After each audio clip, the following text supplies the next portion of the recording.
Efectivamente, este año se celebran 100 años de esta revolución tan nefasta, podemos decir, desde todos los puntos de vista, tanto sociales como económicos, que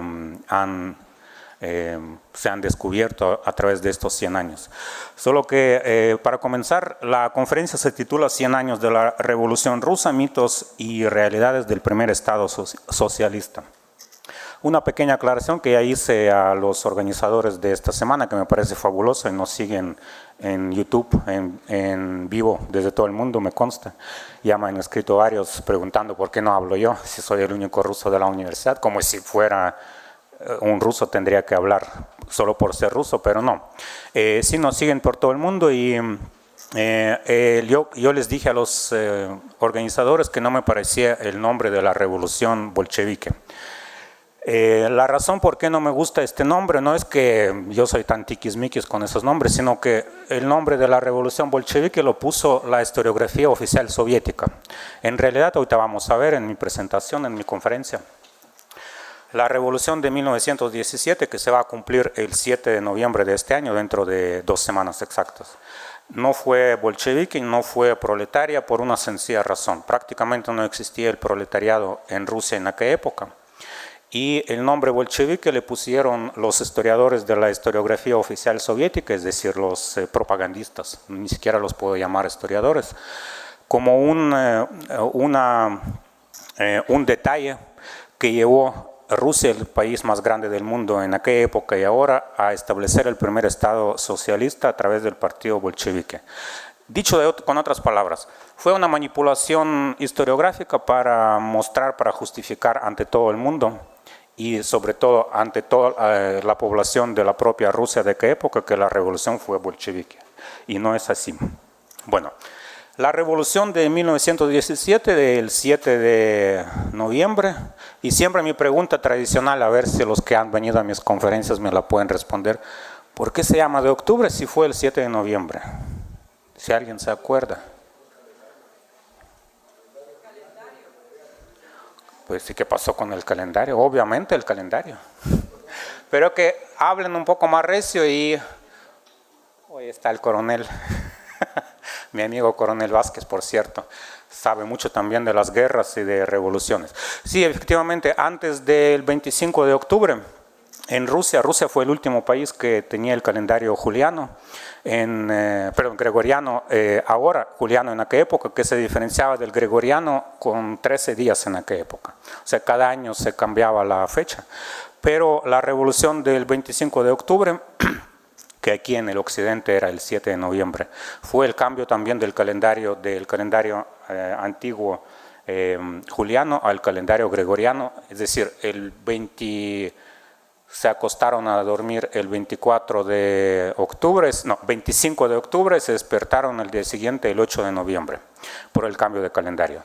Bueno, tampoco era así la cosa tan fácil, pero esa es la razón por qué se sigue llamando la Revolución de Octubre, aunque sucedió en noviembre. La razón de mi pregunta es importante porque unos meses antes de esta revolución, en enero de aquel año, fue la Revolución de Febrero, ¿verdad? Fue la revolución que desató toda la crisis, primero política, después económica, social en la Rusia de aquella época, y a partir de aquella revolución de febrero, que fue en enero, ¿no? El último zar de Rusia, el último emperador, fue asesinado en la ciudad de Ekaterimburgo, un año después, por curiosidad mi ciudad natal también, bueno, de mi madre, ¿verdad? O sea, mi ciudad materna sería, ¿no? No natal. Bien. Vamos a comenzar con algunos datos importantes que llevaron a la revolución y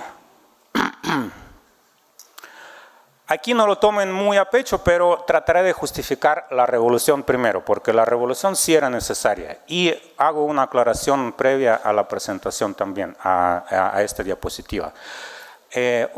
Originalmente no fue una revolución aislada del 25 de octubre o 7 de noviembre por el calendario nuevo, o sea, la tercera revolución rusa, sino que la historiografía tradicional, o sea, en el occidente y los primeros historiadores de aquella época en la Rusia zarista, sí consideraban que era la misma revolución que empezó en enero de 1917. Tuvo su auge primero en febrero de 1917 y terminó a finales de este mismo año con la disolución de la Asamblea Constituyente, de lo que hablaremos. Ahí van a ir los mitos del primer Estado socialista.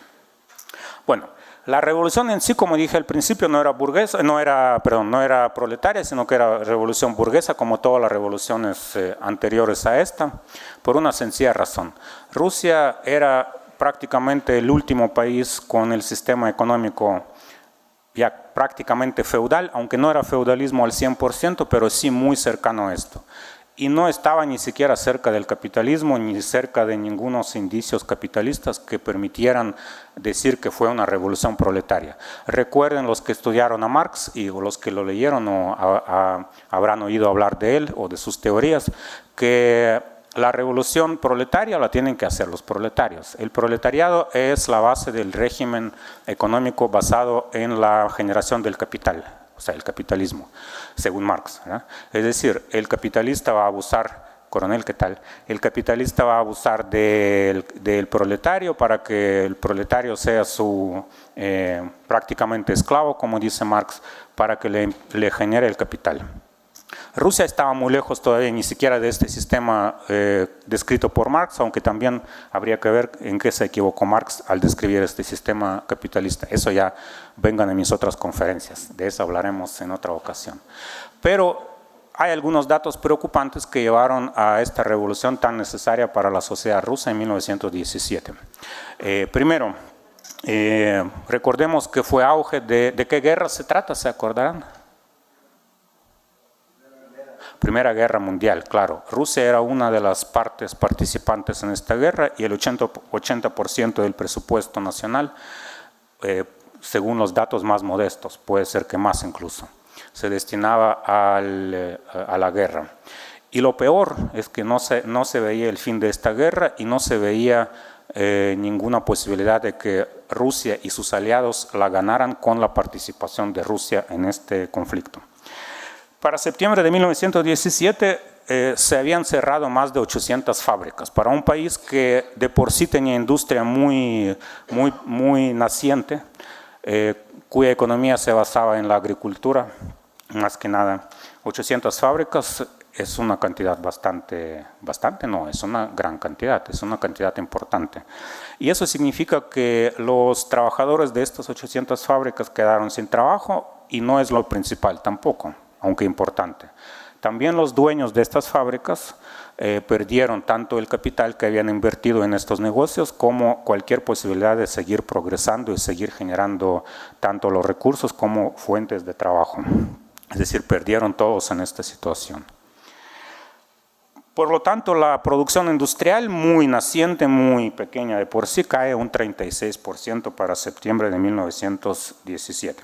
El ferrocarril, que si se acordarán no existían todavía aviones, pero tampoco ya llevaban todo en las carretas de caballo, ¿verdad? El ferrocarril era el medio principal de transporte tanto en Rusia como en el resto del mundo. Y quedó prácticamente varado por crisis económica porque no existían recursos para comprar combustible y estaba completamente desorganizado. A tal grado desorganizado que en algunos documentales, si los buscan en internet, van a ver que fue una de las causas principales también porque fueron saqueados los trenes fueron asaltados y los trenes, hablo de trenes que transportaban mercancía, ¿no? La gente literalmente no tenía nada que comer. Y lo peor es que no tenían posibilidad de generar su propio trabajo, de lo que siempre estamos hablando. Por lo tanto, había falta de productos de primera necesidad, sobre todo en las ciudades. Se introdujo la primera vez en Rusia el racionamiento de productos de primera necesidad, lo que ahora conocemos pasa en Venezuela, en Cuba, con cantidades ínfimas de productos de primera necesidad que el Estado, a través del gobiernos autoritarios o totalitarios, provee a sus ciudadanos. Desaparecen los productos de consumo tradicional como el té, jabón, arenque y todo lo anterior lleva a inflación. Aquí cuando hablo de arenque la gente se pone a reír porque aquí vivimos toda la vida. Supongo que aquí el 99% de ustedes ni han probado el arenque, ni saben qué es eso. Para un ruso, sí, yo lo como casi toda la semana porque para un ruso vivir sin arenque, eso no es vida, ¿qué es eso? Es como si un guatemalteco viviera sin frijoles, ¿no? No sé, no conozco ningún guatemalteco que pueda vivir sin frijoles. No, poder pueden, pero se ponen pesados, ¿verdad? No. Arenque es pescado que vive en el Pacífico y en el Atlántico Norte, se come en varios países del norte, Finlandia, Suecia, todas las regiones bálticas, pero el consumidor principal en el mundo es Rusia y por una sencilla razón que a mí no me aplica. Arenque es buena comida, o sea, el pescado salado con vodka, ¿verdad? Yo no tomo alcohol, por eso a mí no me aplica. No, es una broma, evidentemente, porque es un pescado que a nosotros en Rusia nos provee muchos minerales y muchas cosas al organismo cuando hay falta de frutas, verduras por el clima, ¿verdad? Sobre todo en aquellas épocas cuando no existía. Ahora se puede comprar una sandía en enero, pero incluso en mi época eso era imposible, solo había 2 meses o 3 meses frutas frescas. En cada cultura o la gente de cada cultura busca cómo sustituir los minerales y todas las vitaminas, todo lo que el organismo necesita dependiendo de las circunstancias geográficas, ¿verdad? No sé, los que han ido a Islandia siempre hablan del tiburón podrido que se come allá, ¿verdad? Yo no conozco a ningún extranjero que no sea islandés, ¿verdad? A quien le haya gustado tiburón podrido. Es peste horrorosa, incluso en las tiendas algunas lo prohibieron vender porque los turistas no entran. Pero es una comida tradicional islandesa que apesta y sabe feo, pero es lo que les permite en esta isla de Islandia, que no tiene ni siquiera vegetación, sobrevivir sin frutas, sin verduras. Arenque es el pescado que provee todos los minerales necesarios para el clima que tenemos en Rusia. Bueno. Solo una comparativa aquí de los precios, cómo era la inflación. Comparamos el año 1914 con el 1917. Aquí están 7 productos más básicos de la canasta básica de qué época. Y son 7 productos que sí son necesarios para sobrevivir, sobre todo en aquella época, ahora ya no tanto, por el transporte y la bendita globalización, ¿verdad? Por ejemplo, el pan El pan para nosotros los rusos es como tortilla para los guatemaltecos, eso sí sin broma, ¿verdad? Es el producto de primera necesidad, ninguna comida se hace sin pan, eso es impensable, si no hay pan no van a comer, no vamos a comer, vamos a buscar el pan a la tienda y es el producto cuyo precio es siempre para nosotros el indicador del bienestar, o sea, la inflación o el nivel de vida. El pan en 3 años creció 48 veces, imagínense, para un ruso que sí necesita pan, es una cantidad drástica. De 25 copex, K son copex, es el céntimo del rublo, R es el rublo, aquí los últimos, jabón y leña en rublos. Bueno, aquí ven, el arenque, 87 veces, ¿verdad? La razón fue porque el arenque era del Pacífico en su mayoría y el Pacífico ruso, los puertos estaban también devastados por la guerra contra Japón que Rusia perdió en 1905. Imagínense, en 12 años no habían recuperado la fuerza los puertos. Y por el ferrocarril que casi no funcionaba. Por eso era difícil transportar este pescado del Pacífico a la parte europea. Entonces, aquí vemos cómo en un año, 1917, en 4 meses, en esas 3 áreas de conflictividad, conflictos con obreros y entre obreros, las huelgas y huelgas causadas por el hambre que pasaban los que trabajaban. Imagínense la desesperación de la gente que trabaja 12 horas diarias, en aquella época se limitaba a 12 horas la jornada laboral promedio. Trabajar, no ganar absolutamente nada, no poder alimentar a su familia y no es por culpa de los capitalistas, como nos dice la historiografía soviética, sino que por culpa de lo que acabamos de ver, todos los problemas económicos. Aquí está el puerto principal del Pacífico, Vladivostok. El arenque que se hace con el pescado, se pesca, ¿no? En toda esta área, pero también en el área del Báltico. Pero el mejor arenque siempre es del... Ay, me dio hambre. por hablar tanto del arenque. Bueno, a ver si después consigo arenque antes de ir a dormir. Petrogrado está por aquí. Moscú, o sea, toda esta área, el ferrocarril transiberiano, lo que le llaman ahora, pero ya existía en aquella época, de hecho ya tiene casi 200 años, tiene 8.000 kilómetros. Imagínense. Y la velocidad de aquellos trenes eran máximo 60 kilómetros por hora, pero máximo. Y en Rusia el ferrocarril, igual que cualquier otra carretera, sea para carros, para caballos, nunca han sido de buena calidad. Todavía en Rusia los trenes andan con promedio 80 kilómetros por hora, imagínense. Bueno, ocupa una sexta parte del planeta, para que se imaginen. Bien. Bueno, aquí unas imágenes solo por curiosidad. Son imágenes de la toma del Palacio de Invierno, el Palacio del Gobierno Provisional, por los bolcheviques, que no era por bolcheviques, pero así nos lo mostraban. Yo cuando vi estas imágenes en internet, buscaba información, me dio un poco de nostalgia por mi infancia, porque esas imágenes, esa de arriba, estaba colgada en el salón de la clase de historia de mi colegio. Y era pésima la clase, pero eso es otra anécdota. No porque nos decían mentiras, yo no sabía, ¿verdad? Pero como nos la enseñaban, era horrible la cosa. Ese sí no lo había visto antes, pero sí, son imágenes propagandísticas, se muestran aquí a los soldados rusos en Petrogrado tomando el Palacio de Invierno y destruyendo todo lo viejo para esperar todo lo nuevo y vivir con todos los sueños que tenían, en fin. En realidad sí, había saqueos y era una barbarie lo que cometieron los bolcheviques, ya que la historiografía soviética los llama así, que se siguen llamando así. Eran desarrapados en su mayoría, pero veremos más adelante. Aquí está el Palacio de Invierno. En febrero de 1917, cuando los revolucionarios, que no eran socialistas ni eran nada, era un grupo de varios partidos políticos, incluyendo uno socialdemócrata, otro conservador, otro nacionaldemócrata con tendencias liberales.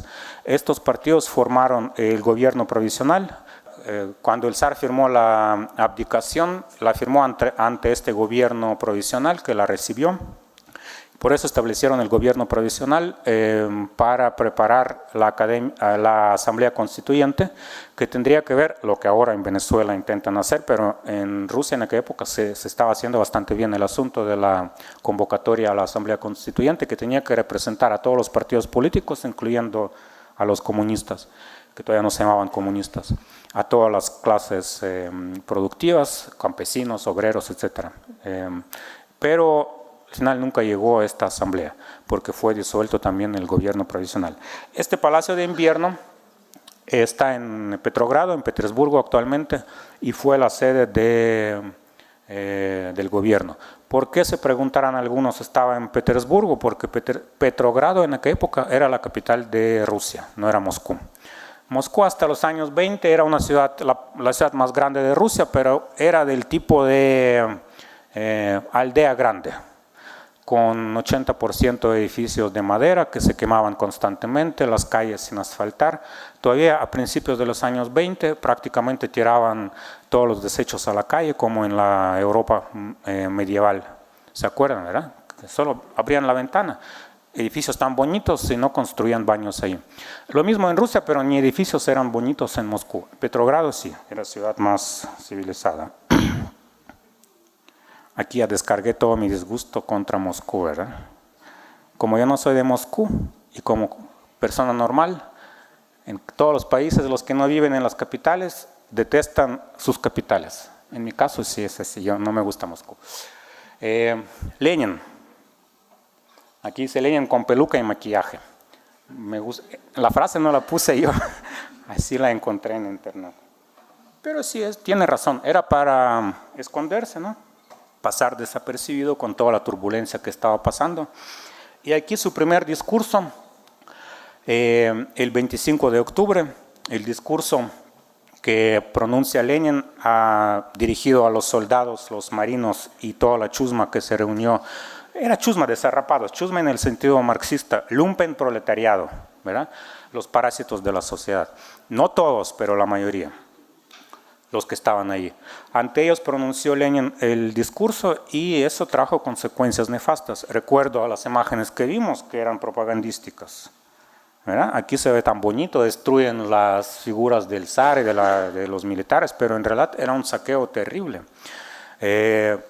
Algunos historiadores ponen cifras diferentes respecto a las pérdidas económicas de la destrucción que cometieron los revolucionarios, porque recuerden que en este palacio de gobierno, palacio de invierno, había muchas piezas de arte, ¿no? Que fueron destruidas, fueron robadas. Bueno, ¿qué es lo que sucedió? ¿Cómo comenzó esta revuelta del 25 de octubre? Porque la revolución ya estaba en progreso, ¿verdad? Desde febrero. Llegan varios barcos militares al puerto de Petrogrado, convocados por los partidos de izquierda. No solo por el partido bolchevique, como hasta ahora han dicho los bolcheviques, los comunistas, sino que por los partidos de izquierda en general. La razón fue que el primer ministro o el presidente del gobierno provisional, Alexander Kerensky, él al principio tenía tendencias bastante liberales, a pesar de que él pertenecía a un partido de izquierdas, socialdemócrata, pero no era izquierda comunista, sino que bastante moderada, de, digamos, centro-izquierda. Él tenía tendencias bastante liberales respecto a la economía, cómo levantar el país de las ruinas en las que se encontraba. Él desde febrero hasta julio era miembro del gobierno provisional, era ministro de lo que sería equivalente de defensa.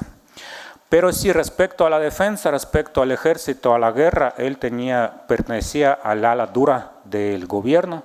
Él no aceptaba ninguna revueltas de los marinos, de los soldados, es decir, no aceptaba ninguna exigencia de ellos porque en realidad sí tenían derecho de exigir algo. Ellos estaban completamente desprotegidos de sus derechos sociales, podríamos decir así. Es decir, no cobraban nada, no podían mantener sus familias y la mayoría de ellos eran campesinos además. Eso fue lo que provocó. Pero cuando en julio de 1917 el presidente del gobierno provisional anterior, Georgi Lvov, renuncia, Lvov sí era liberal. Él tenía programa liberal para restablecer la economía, para levantar el país lo antes posible, pero poco racional el programa que tenía. Entonces llega Kerensky al poder provisional, porque era presidente del gobierno provisional. Él cambia drásticamente su postura y su postura vuelve muy fuerte, muy dura, en contra de cualquier manifestación del descontento popular, militar, de los marinos, de los campesinos, y en contra de cualquier oposición política que empezó a surgir al propio gobierno provisional. La mayor oposición política la representaba el partido bolchevique, precisamente la razón es muy obvia. Ellos no habían entrado en el gobierno provisional porque no tenían prácticamente ningún apoyo popular. Tenían cierto apoyo, pero minúsculo. Pero este apoyo minúsculo es el que fue convocado a Petrogrado y que fue partícipe de esta revuelta del 25 de octubre y los que tomaron el Palacio de Invierno, Palacio del Gobierno. Al final Kerensky resultó ser bastante cobarde, él huyó un día antes de la revuelta, el 24 de octubre, huyó del palacio, no dejó ninguna orden, imagínense el país completamente sin cabeza, pues sin saber los ministros qué hacer, porque ellos tenían que subordinarse también a las decisiones del presidente. Y murió hace poco relativamente, en 1970, bueno, poco para la gente de mi edad, ¿no? En Nueva York. Él se fue huyendo de Rusia. Bueno, hizo bien al huir, pero no hizo bien al huir y dejar el gobierno sin cabeza y sin potestad sin dejarles potestad de tomar decisiones. Esa fue la razón por qué ganó esta revuelta bolchevique de los bolcheviques desarrapados el 7 de noviembre. Lenin promete seguir con la Asamblea Constituyente, que tenía que decidir el rumbo del país, convocar las elecciones al Parlamento, decidir si el país va a ser república, qué es lo que va a ser el país. Definitivamente ya no iba a ser monarquía. Eso ya se había decidido. La asamblea fue convocada para 5 de enero de 1918. Esta fecha es muy importante también porque esa fecha formalmente es el fin de la revolución de 1917 y es la fecha cuando se establece el Estado socialista, el primer Estado socialista del mundo. No fue en 1917, sino que el 5 de enero de 1918. La razón es obvia. La asamblea fue disuelta por los desarrapados porque ellos eran la minoría. De 715 delegados a la Asamblea Constituyente, solo 170 eran los comunistas. No tenían ningún apoyo de los demás miembros de los delegados. Es decir, ningún otro partido representante en esta asamblea apoyaba las decisiones de los bolcheviques. Por ende, como buenos bolcheviques, como en toda la historia a partir de ahí, ¿verdad? Miren, Venezuela, aquí Cuba, cuando algo no se, o en Guatemala con las ONGs o con los exguerrilleros, lo que vemos, si no se hace como queremos nosotros, lo vamos a hacer igual, por buenas o por las malas, ¿no?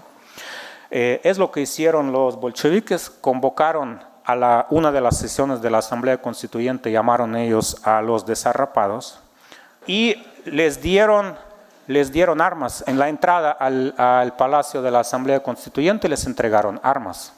Lo que hace Maduro en Venezuela. Ya ven que entregó armas a mucha gente que no tiene ni siquiera trabajo. Esa es la razón, ¿verdad? Entraron estos desarrapados en el Palacio de la Asamblea Constituyente y echaron a patadas, literalmente a empujones, a patadas a todos los delegados, excepto los delegados del Partido Comunista o Partido Bolchevique, ¿verdad? Uno de los bolcheviques principales, Sverdlov, Jacobo o Yakov en ruso Sverdlov, el que dio después la orden del asesinato del zar, me dan ganas de decir rey. Es que era tan poca cosa este zar que no llegaba ni siquiera a ser zar, parecía un rey, pero bueno, Nicolás II, que era nefasto, ¿verdad? Mucha gente todavía en Rusia dice que al al retractarse de la revolución y al hablar cosas nefastas de la revolución, no, porque en Rusia todavía la revolución es algo importante, eso es apoyar al zar, para nada. Zar era una cosa nefasta completamente, culpable de todo lo que estaba pasando, no solo en Rusia, sino que en media Europa. Y fue quien no tuvo suficientes agallas para contrarrestar toda la barbaridad que venía desde Europa en aquella época, marxismo y otras tantas cosas. Y el que no tuvo suficiente fuerza, primero, resolver las crisis en 1905. ¿Se acuerdan los que saben algo de historia? El apodo del último zar de Rusia, ¿no? Se le decía Nicolás el Sangriento, ¿verdad? Porque él dio la orden en 1905 a que dispararan contra la manifestación cuando comenzó la primera revolución. Dispararon contra la manifestación de los obreros y de los campesinos que iban al palacio imperial de la familia del emperador para entregarle unas peticiones. No era una manifestación violenta para nada. Todavía trataban de hacer algo por la paz. Pero al llegar ellos a la plaza del palacio del zar, empezaron a disparar contra esta manifestación, mataron ipso facto alrededor de 200 personas, la mayoría de ellos eran campesinos, obreros, o gente que no tenía nada que ver con el ejército ni con la delincuencia, ¿verdad? Entonces de ahí el apodo que tenía Nicolás II, que es Nicolás el Sangriento. Curiosamente, la Iglesia Ortodoxa Rusa hace pocos años lo canonizó, que yo no me explico, ¿verdad? Ahora es un santo de iglesia, que él hizo tanta barbaridad. Bueno, ¿qué hace Sverdlov, este bolchevique, cuando se disolvió la Asamblea Constituyente? Él solicita, durante la apertura previamente, el reconocimiento inmediato a los poderes de los soviets. Otra aclaración, quizá mito ya nuestro de este lado, de los liberales, de los capitalistas o de los que no somos comunistas. La palabra soviet originalmente no tiene ninguna connotación comunista. Soviet significa consejo. A partir del establecimiento del gobierno provisional en febrero de 1917, en las ciudades y en las industrias grandes se establecen los soviets, que no eran comunistas ni para nada, eran consejos de administración. A partir de la revolución o a partir de la revuelta del 25 de octubre de 1917, estos soviets son ocupados por la gente que imponen los bolcheviques, muchas veces violentamente. Es decir, de ahí sí la palabra soviets ya debe asociarse con los bolcheviques, con el socialismo y con el totalitarismo. Entonces, resumiendo, ¿verdad? La Guardia Roja disuelve la Asamblea Constituyente el 5 de enero de 1918. Se convoca el tercer Congreso de los Soviets de toda Rusia y este Congreso está conformado por los representantes de los soviets que ya estaban dominados por los bolcheviques y ellos de forma ilegal e ilegítima, pero después se legitimizan. Por cierto, ven el paralelismo con Venezuela actual, ¿verdad? Ellos establecen que este Congreso va a ser heredero de la Asamblea Constituyente, solo que ya con único partido es partido de los bolcheviques. Y pues ahí se establece el primer Estado socialista en la historia. Medio año después, en julio de 1918, se aprueba una constitución por este Congreso de los bolcheviques, que establece que Rusia va a ser un Estado federal, que hasta ahora es un Estado federal, pero muy ridículo, ¿verdad? No hay ningún federalismo en Rusia. Declara los derechos del pueblo trabajador y explotado y no separa los poderes ejecutivo y legislativo porque es guerra, no hay tiempo para burocracia. Es todo tan bonito, ¿verdad? Es bonito todo. No tiene nada comunista aparentemente, ¿verdad? Si lo muestran estos 3 puntos, hay más, todavía hay más puntos, más decretos que emitieron. Si se les muestra a cualquier persona de poco criterio y que está sufriendo de hambre, de violencia, de guerras, de un montón de desgracias que le están pasando, claro que va a quedar convencido porque pues aparentemente todo suena lógico, racional y políticamente correcto. Pero no fue así evidentemente, ¿verdad? ¿Cuáles son las consecuencias directas del establecimiento del Congreso de los Soviets, es decir, del establecimiento del primer Estado socialista en la historia? Primero, el Pacto de Brest, de 3 de marzo de 1918. Rusia ya había salido de la guerra, Lenin ya había decretado que Rusia no va a seguir participando en la Primera Guerra Mundial, guerra contra Alemania, y en el Pacto de Brest, 1900. ¿Alguien se acuerda qué pasó ahí? Es muy famoso porque de ahí es, digamos, camino directo a la Segunda Guerra Mundial que sucedió ya en 1939.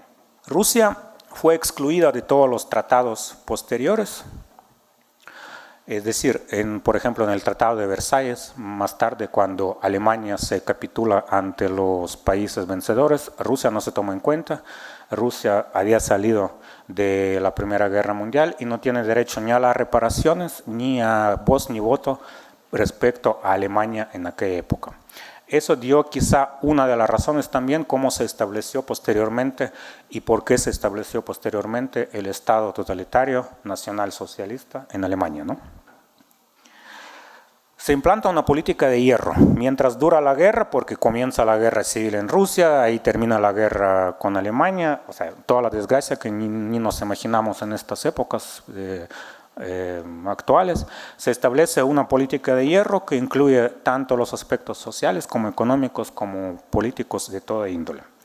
Y la Unión Soviética se funda, mejor dicho, un Estado socialista alrededor de 4 repúblicas que posteriormente serán fundadoras de la Unión de las Repúblicas Socialistas Soviéticas en 1922. Rusia, Ucrania, Bielorrusia y Transcaucasia. Eso para la gente que pregunta siempre qué derecho tenían tres repúblicas en 1991, Ucrania, Bielorrusia y Rusia, o sus presidentes de estas 3 repúblicas soviéticas, de disolver la Unión Soviética. Todavía en los países exsoviéticos, eran 15 repúblicas, ¿verdad? Se discute por qué 3 de las 15 nada más firmaron el acto de disolución. La razón del derecho internacional es sencilla: los países que fundan, los países que disuelven. Entonces 3 países fundaron la Unión Soviética: Rusia, Ucrania, Bielorrusia, y 3 de ellos pues la disolvieron. La Transcaucasia ya no existía en 1991, eran 3 y ahora son 3 países diferentes: Georgia, Armenia y Azerbaiyán, que es Transcaucasia, era una creación nefasta, más que nefasta. Unir en un territorio pequeño, en una sola unidad política, en un solo país, en una sola república, tres culturas tan diferentes, con tres religiones tan diferentes que históricamente durante cientos años o miles de años se habían peleado entre ellos y se siguen peleando. Todavía está la guerra entre Armenia y Azerbaiyán, musulmanes, y Armenia es católica, no católica romana, católica armenia. Y ahí está Georgia, o sea, era una estupidez de tamaño desproporcional que también trajo consecuencias completamente nefastas. Pero en 1991, cuando se disuelve la Unión Soviética, la Transcaucasia ya no existía como una república, sino que eran tres repúblicas diferentes. Aquí están en amarillo está el territorio original de la Unión Soviética, Rusia, solo que los nombres aquí son modernos, ¿verdad? Federación Rusa. Ucrania, que ahora una parte está ocupada por Rusia, Bielorrusia, y esta región es región Transcaucasia, ¿verdad? Georgia, Armenia, Azerbaiyán. Es minúscula, ¿verdad? Es un poquitín más grande que Guatemala y ahí tanta gente de tantas religiones, de tantos idiomas que nada que ver entre sí, son de tres idiomas principales, aunque son muchas lenguas. El azerí es un idioma hermano del turco. Armenio es un idioma que no tiene parientes, que es un idioma completamente aparte de todas las lenguas europeas. Y georgiano, pues tampoco tiene mucho parentesco con otras lenguas, es de familia indoeuropea, pero o sea, tres familias en un pequeño territorio, tres culturas completamente diferentes. Religiones, pues ni hablar, ¿verdad? Bueno, aquí está Kazajistán, enorme, ¿verdad? Los países. Todos estos territorios, el Asia Central, Transcaucasia, Bielorrusia, Ucrania y Moldavia o Moldova, dependiendo del territorio, pero desde hacía décadas o cientos de años, dependiendo, ya eran parte del imperio ruso.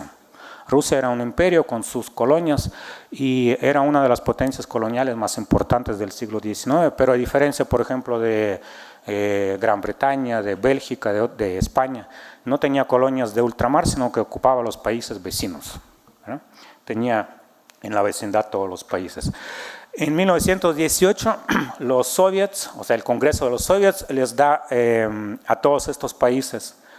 En 1918, Lenin y el Congreso Comunista de los bolcheviques les otorga independencia supuestamente, pero establece en estos países los regímenes también, los gobiernos pro-rusos, pro-bolcheviques, que empiezan a rogar, eso nos decían en las clases de historia, que rogaron estos gobiernos que Rusia los aceptara de regreso, pero como repúblicas supuestamente independientes y socialistas. Entonces, formalmente entraron estos países, formaron parte de la Unión Soviética voluntariamente, pero evidentemente no era voluntario el asunto, ¿no? Tres colonias rusas, Estonia, Letonia y Lituania, por aquí. Finlandia está aquí, ¿no? Es que Estonia es aquí, perdón. Eso es Finlandia, todo ese territorio. Aquí está Noruega, aquí está Estonia, aquí está Letonia, aquí está Lituania, son minúsculos también. Ellos no aceptaron ni el gobierno prosoviético, ni no pusieron ninguna solicitud para entrar a formar parte de la Unión Soviética hasta 1940, cuando fueron ocupados por el ejército soviético, que los incluyó en mitos versus realidad, ¿verdad? Vamos a hablar de la Unión Soviética desde 1922, cuando se establece la Unión Soviética, hasta 1991, cuando se muere, ¿verdad? Yo siempre digo que murió en 1988 por ahí, pero anduvieron con ese cadáver putrefacto hasta 1991, cuando ya por fin lo entierran. Del 88 al 91 es la crisis económica más grave que ha sufrido Rusia antes y después de... ¿Se acuerdan de esta cita, verdad? Todos los animales son iguales, pero algunos animales son más iguales que otros. Es de la rebelión en la granja. ¿De quién es? De Orwell. Les voy a ser sincero. Yo esta frase siempre creí que era nuestra frase soviética, porque desde que nací yo escuchaba esta frase, pero un poco modificada, que decían, todos somos iguales, pero unos son más iguales y otros menos iguales. Y hace poco empecé a investigar dónde la sacó Orwell de los soviéticos o nosotros los soviéticos de Orwell. Parece que sí, Orwell sí utilizó muchas frases que eran como dichos en la Unión Soviética entre la propia gente, ¿verdad? Entonces, pero muestra el nivel de la vida pues en la Unión Soviética. Principal mito que todavía en Cuba, cuando llegamos a Cuba, lo primero que nos dicen que hay trabajo digno para todos, ¿verdad? Ya han oído hablar de esto, ¿verdad? Bien, aquí está la foto de un trabajo digno, ¿verdad? Era normal en Rusia, en la Unión Soviética, que las mujeres se hicieran como eran iguales y siguen siendo iguales, nadie les priva de ningún derecho, pero se imponía este derecho, que fueran iguales. Entonces las mujeres tenían que tener la posibilidad de hacer cualquier trabajo que hacen los hombres, pero al revés no. ¿Sí? Mis amigos aquí saben que yo me burlo mucho de los cajeros entre nosotros, ¿verdad? Aunque estará grabado, de los cajeros en los bancos o en las tiendas. Para mí es impensable que un hombre sea un cajero. Es en broma, porque en la Unión Soviética eso era impensable, ¿verdad? Era trabajo de mujeres. Que un hombre trabajara de barrendero, por ejemplo, era prácticamente impensable en aquellas épocas, era trabajo de mujeres. Pero las mujeres sí, no es que tenían derecho, prácticamente se veían obligadas a hacer todo el trabajo que existiera, incluyendo cargar. Hay una imagen así en forma de burla, comparación, una imagen de Rusia y otra de Estados Unidos. 3 gringos fortachones llevan un tronco entre 13 ahí cayéndose. Y en otra imagen esta mujer sola llevando este mismo tronco. Bueno, entonces no existía trabajo digno para todos. Tenían que hacer el trabajo que el propio Estado, que fue ocupado por el Partido Comunista de la Unión Soviética, a través de diferentes órganos, tanto de castigo como de propaganda, imponía a la gente. Primero que nada, existía hasta el último día, existió la ley, lo que sería equivalente en Guatemala a la ley de vagancia, que existió en los años 40. El desempleo estaba completamente prohibido por ley. Un desempleado tenía cierto tiempo para encontrar trabajo y si no lo encontraba, pues tenía que ir preso. No había posibilidad legal de tener ahorros para sobrevivir y para ahorrar, invertir, vivir de las rentas o heredar. La herencia no existía como figura jurídica. El ahorro no, vamos a ver más adelante, los ingresos no permitían ahorrar absolutamente nada. Era imposible para sobrevivir. Y la inversión evidentemente no existía porque las finanzas pertenecían al ámbito del control estatal. Es decir, eran del Estado o del Partido Comunista, mejor dicho. Entonces, uno tenía que hacer cualquier trabajo si encontraba uno que le gustaba, perfecto. Tampoco todo el mundo hacía lo que no le gustaba, ¿verdad? Pero de ahí hay un montón también de los dichos que se refieren al trabajo, que el trabajo es castigo en Rusia, ¿verdad? Todavía existen estos dichos.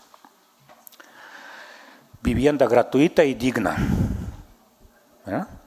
Cuando di una conferencia parecida a esta hace exactamente un año, por los 99 años de la Revolución, me preguntaron, ¿y por qué tienen 2 estufas? ¿Verdad? No tienen 2, tienen más. Que hay otra, pues debe haber 4 o 5 estufas en total. ¿Alguien sabe por qué? ¿Perdón, coronel? 5 familias en un apartamento, sí, eran apartamentos compartidos. Desde 1918 entró esta, para que la gente no tuviera, para que la gente tuviera vivienda digna, entre comillas. Desalojaron a los burgueses, a los aristócratas, a los científicos, a todos los que tuvieran casas propias en las ciudades y apartamentos grandes, los desalojaron para dar a una familia un cuarto. O sea, un apartamento de 5 cuartos, 5 familias, más incluso a veces, ¿verdad? Claro, después de la Segunda Guerra Mundial empezó a mejorar relativamente la cosa, pero todavía existe, sobre todo en Petersburgo, en las ciudades muy grandes, en Moscú, en Ekaterimburgo, todavía existen estos apartamentos compartidos. Y no están en propiedad privada, son del Estado o en propiedad de los municipios donde vive la gente. Entonces, no se puede hablar nunca de vivienda digna en la Unión Soviética por una sencilla razón. El propio Estado, repito, ocupado por el Partido Comunista y por todos sus órganos de castigo, de propaganda, etc., daba vivienda a una familia y el Estado decidía qué cantidad de cuartos va a tener, qué cantidad de metros cuadrados va a tener. En los últimos años, digamos 70, 80, daban a una familia de 3 personas, 2 padres y un hijo, se les daba un apartamento, se les entregaba un apartamento que seguía perteneciendo al Estado. Uno no lo podía ni regalar, ni vender, ni heredar, ni hacer absolutamente nada con él, lo que podemos hacer con propiedad privada. Eran 18 metros cuadrados. Imagínense. No es por nada, pero entre todos los baños que tengo yo en mi casa, hay uno que tiene 20 metros cuadrados. Y yo, cuando llegan mis amigos, les digo, imagínense en un apartamentito de ese tamaño. Yo hasta ahora no me imagino, ya no recuerdo esta cosa, pero sí. De ahí, si tenían un hijo más, se agregaban otros 18 metros. Entonces eran 36 metros cuadrados para una familia de 4 personas. Pero no era por persona 18 metros cuadrados. Creo que para una familia con 3 hijos eran 56 y de ahí se disminuía entre 3 y 5 hijos, o sea, 5 y 7 personas eran 56 metros cuadrados. Apartamento, no casa. No piensen ahí, uno sale a la terraza a tomar el sol con sus... no sé si más adelante tengo fotos de estos apartamentos, no. No eran condominios a los que estamos acostumbrados, ¿verdad? Acostumbrados ver, no vivir, no sé, cada quien en lo suyo. O sea, no tenían piscinas en el sótano, en el techo, no. Eran más o menos como en... no sé, los que han ido a Estados Unidos, en los barrios obreros hay estos edificios horribles que fue un experimento precisamente prestado de la Unión Soviética para que el Estado construyera estos edificios de apartamentos con palomares, donde se metía un montón de gente de una familia a vivir, y es un foco de delincuencia y de todos los problemas sociales. En Estados Unidos fracasó este experimento porque tenía que fracasar, ¿verdad? Mito mi favorito, el bienestar social de alta calidad. En Cuba cuando llego me dicen, no, aquí medicina es gratuita, tú te llevas tanto dinero gastado en tu tratamiento, ven aquí a... Yo no quiero, ya lo pasé, ¿verdad? La medicina, educación y todos los demás bienes sociales formalmente eran gratuitos y siguen siendo gratuitos en Cuba y en estos países con regímenes totalitarios. Digo formalmente porque no podemos hablar de gratuidad en términos lógicos, ¿verdad? Supongamos, si la medicina es gratuita para todos y no hay una competencia para esta medicina gratuita, en primer lugar va a bajar mucho la calidad y la atención, ¿verdad? Incluso en ruso sí, decir por ejemplo en mi época llamar a alguien vendedora, ¿verdad? O enfermera era un insulto porque era sinónimo de ser persona grosera, de ser personas sin ningún tacto ni nada. No había competencia, uno no podía elegir. Pero también los salarios eran tan bajos, ¿eh?, que uno igual no hubiera podido gastar ninguna parte de su salario en una competencia si es que existiera. Es decir, si hubiera sido la medicina y educación, si tuvieran competencia ya privada, por ejemplo, lo que es imposible en un régimen socialista, los salarios quizás serían más altos, ¿verdad? Porque el Estado a través del Partido Comunista no tendría que sacar de estos salarios dinero para mantener estos bienes sociales de alta calidad, entre comillas, con este dinero. Los que han ido a Cuba, aquí estamos cerca en la vecindad, y han pasado por los hospitales ahí por curiosidad. Primero, no vayan nunca a estos hospitales, no vaya a ser que se contagien de algo, es muy posible. Hay imágenes en internet. Claro, cuando los cubanos comunistas, la propaganda nos habla de los hospitales cubanos de alta calidad, sí los hay. Hay 2 buenísimos, creo que son 3, pero yo he ido a 2, buenísimos. Yo que voy a Atlanta, al hospital ahí, no voy a decir nombre por publicidad, pero a uno de los mejores del mundo, pero cuando fui a Cuba era mejor todavía. Pero en la puerta hay un rótulo, dice, prohibido entrar a los cubanos. Es turismo médico. El hospital se llama Ciro García, sí, cubano. Le estoy haciendo publicidad, ahí lo recortan. No hay ni un solo médico cubano en este hospital. ¿verdad? O sí hay médicos cubanos, pero que estudiaron medicina antes de la revolución o en los primeros años, cuando la educación médica todavía era buena en Cuba, ¿verdad?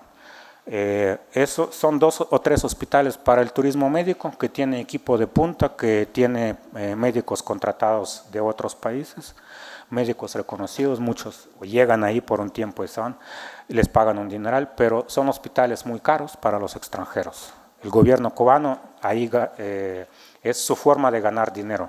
Los cubanos ahí ni teniendo dinero pueden entrar porque no pueden tener tanto dinero legalmente, ¿verdad? Lo mismo pasaba en la Unión Soviética. La última cosa, y ya me voy. No existía el emprendimiento en la Unión Soviética hasta prácticamente los últimos años. En 1986 se permiten cooperativas, pero repito, ya son los últimos años del socialismo soviético y era por necesidad, porque era una crisis terrible. También hay un mito de nuestro lado liberal, que dice que en la Unión Soviética la propiedad privada nunca existió. Sí existió, pero con muchas limitaciones. Por ejemplo, en la época de Stalin, con los años más duros de la economía, sobre todo después de la Segunda Guerra Mundial, sí se permitió la propiedad privada de producción, pero en forma de empresas familiares, ¿verdad? No eran cooperativas, digamos, voluntarias, que yo me junto con mis cuates y producimos, no sé, bombas nucleares, sino que era nada más una lista muy reducida de la producción que podían hacer las familias. Por ejemplo, podían producir pan, podían producir cierto tipo de textiles, de ropa, etc. Era producción artesanal y no duró tampoco todos los 70 años de la Unión Soviética. Sí existía la prohibición de salir al extranjero. Para salir al extranjero se tenía que pedir permiso al gobierno o al Partido Comunista, pues, y eso no significaba que te lo daban. Los últimos datos que leí hace poco, cuando me preparaba para esta conferencia, de 100 solicitudes de permiso, solo una se aceptaba. 99 eran rechazadas por varias razones. En mi caso, por ejemplo, cuando mis abuelos vivían hasta su muerte en Austria, abuelos paternos, pero mi padre nació en la Unión Soviética cuando ellos fueron, llevados a fuerza a la Unión Soviética para salvarlos, ¿verdad?, en la Segunda Guerra Mundial. Mis abuelos regresaron a Austria a principios de los 80 y mi papá varios años pedía permiso para poder ir a visitarlos. Siempre la condición para él era que fuera él solo y el resto de la familia se quedara en Rusia o en la Unión Soviética. Y mi anécdota favorita, en la Unión Soviética carecía de muchos productos de consumo, pues, diario, entre ellos, por ejemplo, salchichas. Yo nunca había comido una salchicha porque vivía en un pueblo pequeño. En las ciudades sí había salchicha normal, ¿verdad? Hot dog con K al final, ¿verdad? Yo nunca había probado una salchicha hasta 1986. En las ciudades sí había 2 tipos de salchichas, en las ciudades grandes, pero siempre se decía que tenían papel higiénico adentro y un poquito sabor a carne, ¿verdad? Entonces, ni ganas. Para mí era un sueño probar una salchicha, aunque sea de estas del papel higiénico. Y cuando llegamos con mi papá a Viena, a Austria, la primera cosa donde fuimos, por alguna razón, ya no me acuerdo, era un supermercado. Después de las tiendas vacías en la Unión Soviética, yo vi tanta cosa que ni sabía que existiera, casi me desmayo. Pero yo vi 80 y tantos tipos de salchichas. Entonces, mi papá me compró un montón de salchichas de todos tipos. Yo me intoxiqué tanto que hasta ahora no he vuelto a comer salchicha. Le sigo teniendo asco. Pero cosas tan básicas que uno puede elegir comer o no comer aquí en los países que nos quejamos de muchas cosas todavía, pero en la Unión Soviética no las podíamos probar, no porque no tuviéramos recursos, no porque no quisiéramos, sino porque no existían. Alguien, el Partido Comunista, había decidido por nosotros que no era necesario que las probáramos. Y aquí hay otros 4 elementos, repito: censura total, eso sin peros, no hubo ningún momento sin censura durante la Unión Soviética, censura en todos los sentidos de la palabra. No había libertad de expresión, no había libertad de conciencia, no había libertad de palabra, ni cualquier otra cosa.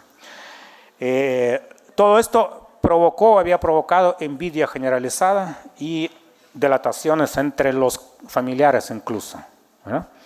Dos personas en los años 30 y 40, por ejemplo, era más dramático, las purgas famosas, podían contar un chiste político y el día siguiente a una de ellas se llevaban y nunca volvía a aparecer porque el otro, pues por algún favor ante el Partido Comunista, pues lo delataba, ¿verdad? O cualquier enemigo que me caía mal, yo podía inventar cualquier cosa sobre él, ir a poner una solicitud anónima, una delatación, y seguro esta persona iba a ser no investigada, nadie investigaba, sino que ya castigada con penas dependiendo de la época, o los mandaban a los campos de concentración, de trabajo forzoso, los gulag, o simplemente los mandaban presos ya en los últimos años. Y todo esto, como gran parte del país había pasado por las cárceles, ¿verdad? La cultura rusa sigue siendo generalmente basada en los conceptos carcelarios. Todavía en el lenguaje coloquial hay muchos términos carcelarios, aunque las usa gente que nunca ha pasado por la cárcel.